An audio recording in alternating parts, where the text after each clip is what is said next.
Bienvenidos. Con una agenda ardiente en el Congreso de la República, con una gran cantidad de iniciativas en materia de reforma política, reforma a la justicia, reforma a la JEP, y con una carta que se conoció anoche tarde de Iván Márquez y El Paisa. Los asuntos son centrales, medulares para el futuro del país. En la mitad de todas estas polémicas, porque presentó un proyecto de la reforma a la justicia, un proyecto de reforma a la JEP para los militares, un proyecto para que los delitos que se cometen contra los niños no vayan a la JEP, ha estado la senadora Paloma Valencia, a quien me da mucho gusto saludar esta noche. Senadora, bienvenida. Doctor Juan, muchas gracias por su invitación. Como siempre, un gran gusto poder estar con usted y saludar a todos sus televidentes. El gusto es para mí. La he visto en todas las batallas bravas. O sea, cada uno de estos temas usted tiene o un proyecto, o un debate, o una postura que finalmente representa un sector importante de la vida colombiana. Empecemos por lo último, la carta de anoche de Iván Márquez y El Paisa. Yo en esa carta dos cosas, doctor Juan. La primera, la responsabilidad del presidente Juan Manuel Santos de haber, como lo dijimos en su momento, haber firmado unos acuerdos que eran incumplibles, porque el país no tiene esos recursos, ni tampoco puede privilegiar un grupo terrorista por encima de una población que necesita atención y que está esperando inversión. Por primera vez, una carta de las FARC le hace una recriminación tan dura al presidente Santos, ¿no? Dice que firmó, palabras más, palabras menos, que firmó la paz, pero que luego la abandonó a su suerte. Así es, porque es que yo creo que cuando nosotros desde la oposición decíamos no pueden firmar eso porque eso es incumplible, la gente decía, es que el Centro Democrático no quiere la paz. No se trataba de eso, es que usted no puede engañar a la gente, usted no puede decir que va a cambiar un país como lo pretendía un documento porque firma un documento. Yo en esos momentos decía, doctor Juan, que es que el gobierno no había hecho todo eso que estaba escrito ahí, que mucha gente le parecía muy bueno, no porque no quisiera, sino porque es que no ha sido posible, porque no tenemos la institucionalidad, como por ejemplo para llevar el Estado a todo el territorio nacional. Ni institucionalidad, ni plata. Ni plata. Entonces, pero lo más grave de la carta, me parece a mí, es que quien les está preguntando si ellos siguen en el proceso es la JEP, y ellos han evadido el sometimiento a la JEP. La carta no se le contesta a la JEP, claro, sino a la Comisión de Paz del Congreso. Y eso es muy grave porque es que la Comisión de Paz evidentemente tiene unas mayorías que son sus amigos, pero que desconoce la JEP. Es que ellos generaron una justicia a su medida, con unas penas de impunidad, y ahora parece que ni siquiera a esa justicia impune se quieren someter. Entonces yo sí creo que ahí hay un tema muy grave, y es que no respondan los requerimientos que les está haciendo la justicia, que ellos crearon, a las que decidieron someterse, y que ahora le contesten a una comisión que nada tiene que ver en el sometimiento. Le escuché a Gustavo Petro hoy decir que la paz agoniza. Yo diría que esa frase no es correcta porque es que ahí no había paz. Yo creo que el país ha visto claramente que 210.000 hectáreas de coca, más miles de hombres en la disidencia, más de 5.000 se habla hoy en día, más grupos ilegales, más el cartel de Sinaloa y tantos otros carteles mexicanos en el territorio, pues bajo ninguna circunstancia se pueden entender como paz. Lo que me parece que sí agoniza son los acuerdos de La Habana por incumplimientos reiterativos, sobre todo de las FARC. Es que las FARC nunca liberaron los niños, es que las FARC nunca dieron los cultivos ilícitos, es que las FARC entregaron parte de las armas que el gobierno no se las quiso reclamar entonces, pero las FARC además desmovilizaron la mitad de sus hombres o un poco más de la mitad, pero la realidad fue que dejaron unas disidencias muy grandes, y luego desde esos campamentos se empezaron a volver hacia las disidencias, y por supuesto el gobierno de Juan Manuel Santos, que prometió lo imposible. Dice la carta que uno de los temas que más preocupan en las FARC es la inseguridad jurídica, y citan como ejemplo y testimonio el caso de Santrich. El caso de Santrich no creo que dé ejemplo de la inestabilidad, eso da ejemplo de lo que ellos siguieron haciendo después de firmar, y es que siguieron en el negocio de las drogas y creyeron que ellos iban a estar por encima de la ley para siempre. Lo que pasa es que traficar drogas es un delito grave. Es un delito grave porque la droga es lo que mata a los colombianos y no por el consumo, la mata porque son los carteles de droga que trafican, que esclavizan a los campesinos, que crean bandas criminales en los municipios, eso sin hablar pues del crecimiento del consumo en el país. Pero yo creo que aquí hay una cosa estructural y es que ellos han considerado, y así lo consideró el gobierno, que es que el negocio de las drogas no tiene problema, que es un tema meramente de financiación. No, el negocio de las drogas, doctor Juan, televidentes, le cuesta vidas a los colombianos, le cuesta corrupción a los colombianos, le cuesta inseguridad a los colombianos. Senadora, dentro de todos los proyectos que usted ha presentado, hay unos que modifican el tema de la JEP. Uno de ellos dice, los delitos graves contra los menores no pueden ir a la JEP. Claro, es que la Constitución es muy clara, doctor Juan, en el sentido de que los derechos de los niños, que los niños colombianos tienen unos derechos que están por encima de los derechos de todos los demás. Y en ese sentido nosotros queremos interpretar el sentimiento de miles de compatriotas que consideran que esos delitos cometidos contra los niños, las niñas, los adolescentes, no pueden simplemente terminar con sanciones simbólicas como los que impuso la JEP. Yo veo mucha indignación con el asesinato de la niña en Ciénaga, que comparto, como veo mucha indignación con la niña Juliana Zamboní, asesinada cruelmente aquí en Bogotá, como tantos otros niños víctimas de abuso sexual y de asesinato. Pero esa misma indignación la sentimos miles de colombianos con las niñas de Rosa Blanca, con las niñas que fueron violadas. Para nuestros televidentes, se refiere a la corporación de las niñas que fueron reclutadas siendo menores por las FARC y abusadas y violadas una y otra vez. Y que no solamente las violaban los jefes de las FARC, sino todos los miembros de las FARC, y como quedaban embarazadas las obligaban a abortar y las seguían manteniendo de esclavas sexuales.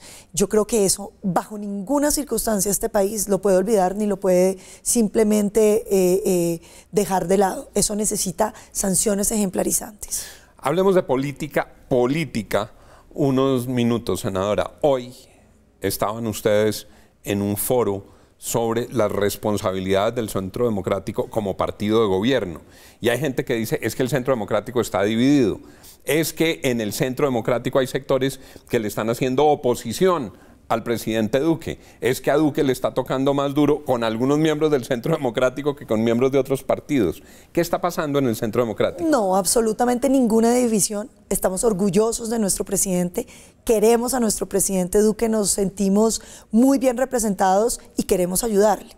Lo que pasa es que la gente confunde la política que predominó en el gobierno anterior, que era una política de sometimiento del Congreso, donde el Congreso solamente podía hacer y decir lo que el gobierno Santos quería, que incluso lo llevaron a la Constitución a través del Fast Track, donde decían que el Congreso no tenía derecho a discutir nada de lo que el gobierno llevara, que más o menos era un simple notario. El presidente Duque es otro tipo de gobierno. Es un gobierno de ideas, y a quien gobierna con ideas se le puede contribuir, doctor Juan, con ideas. El propósito de un partido de gobierno, que es un partido de opinión política, es llevar las ideas al gobierno, es discutir con el gobierno las mejores soluciones, es construir con ellos el discurso de la Colombia de esta generación, de la Colombia que no quiere politiquería, que no quiere corrupción, que lo que quiere es ideas. ¿Cómo van a decir que porque presentamos ideas entonces estamos divididos? No, señor, estamos más vivos y más unidos que nunca, tan unidos que podemos discutir ante la opinión pública cuáles son las mejores soluciones para los problemas que tiene nuestro país. De eso se trata la política de opinión. ¿Y cómo fue el balance del encuentro de hoy? ¿Qué extraordinario, extraordinario. Fue un encuentro maravilloso porque estuvimos hablando, le propuse al presidente en nombre de la bancada que queríamos participar en el plan de desarrollo. El presidente lo recibió con todo entusiasmo, nos invitó a que hagamos los documentos sobre los temas que nos interesan, que hagamos foros en las regiones, que invitemos a la ciudadanía a discutir el plan de desarrollo, porque es que el talante del gobierno del presidente Duque es ese, es un gobierno de ideas y queremos invitar a los ciudadanos a discutir discutir y a proponer y a que traigamos todos nuestras mejores ideas para que la mejor idea, los mejores argumentos nos ayuden a solucionar los problemas. Hablamos de la importancia de defender una reforma tributaria que permita reactivar la economía, generar un sector productivo ágil, generar más empleos, pero sobre todo mantener los programas sociales del gobierno.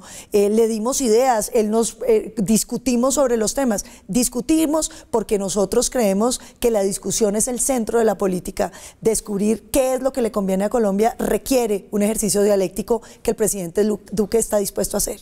Tomo en estos minutos finales del programa una idea que usted acaba de mencionar. Los congresistas y el Congreso se estaban convirtiendo en notarios.